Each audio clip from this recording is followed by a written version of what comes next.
এমন একটি রান্না করলাম যে রান্না আমি কোনো তেল ব্যবহার করিনি, যে সবজিতে কোনো তেল ছাড়াই রান্না করেছি। হ্যালো এভরিওয়ান, আসসালামু আলাইকুম। সবাই কেমন আছেন? আশা করি সবাই অনেক ভালো আছেন। আলহামদুলিল্লাহ আমরাও ভালো আছি। আজকে তেল ছাড়া রান্না করেছি। কি রান্না করেছি পুরো ভিডিও দেখলে বলতে পারবেন।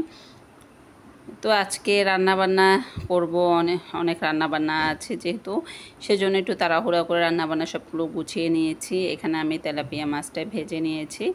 এখানে মাছ ভাজা হয়ে গেলে এরপরে এই ভাজা তেলের মধ্যে আমি পেঁয়াজ বাটা, রসুন বাটা, সামান্য পরিমাণ আদা বাটা দিয়ে একটু কষিয়ে নিব।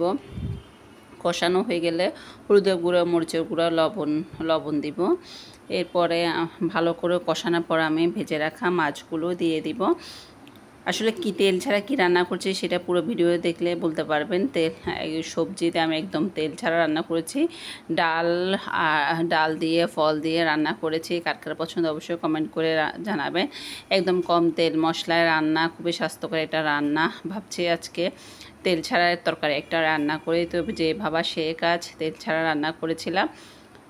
যাই হোক, এখানে আমার এক চুলায় তেল ছাড়া রান্না হচ্ছে সবজিটা।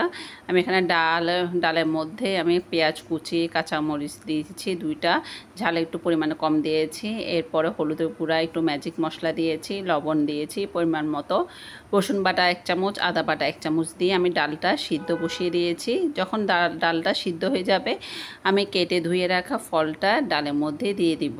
যখন ভালো করে কষানো হয়ে যাবে তারপরে কিন্তু আমি ঝোলের জন্য পানি দিয়ে দিব।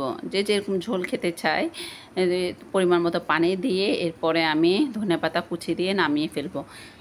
আমি কিন্তু পুরো রেসিপিটা দিতে পারিনি, আমি বলে দিয়েছি। সবাই তো পারে রান্নাটা, আমি তেল ছাড়া যেটা রান্না করছি সেটাই আপনাদের সাথে শেয়ার করছি। হতে পারে দেখাতে পারিনি, কিন্তু বলতে তো পারছি, তাই না?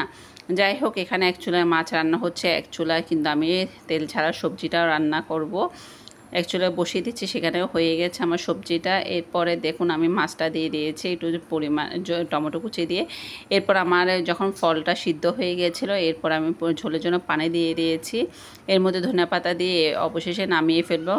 এরপর আমার মাছ রান্নাটাও শেষ। এর মধ্যে কিন্তু আমি চিকেনও রান্না করব। মাছটা আমার ভুনা হয়ে গেছে। তো এই আমার রান্নাটা প্রায় কমপ্লিট। এরপর আমি ধনেপাতা কুচি দিয়ে নামিয়ে ফেলবো। এটা আমার নতুন হাঁড়িতে রান্না করব ভাবছি। তো হাঁড়িটা নামিয়ে সুন্দর করে ধুয়ে নিয়েছিলাম।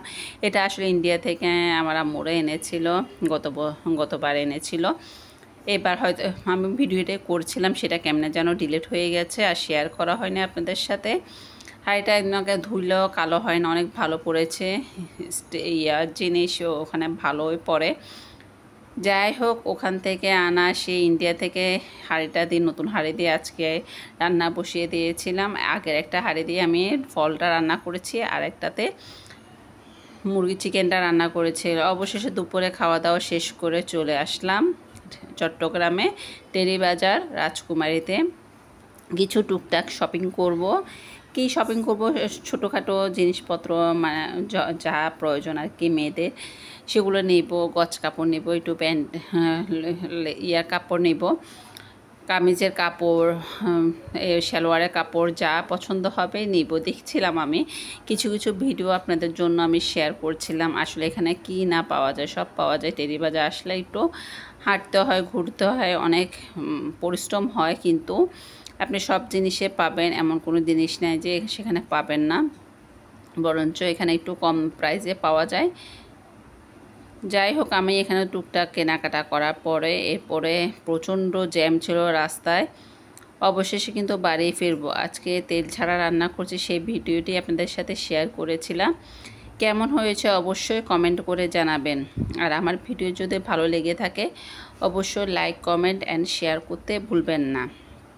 আজকের মতো এখানেই বিদায়। সবাই ভালো থাকবেন, সুস্থ থাকবেন, আর আমার ভিডিওগুলো শেয়ার করে দিবেন। আসসালামু আলাইকুম।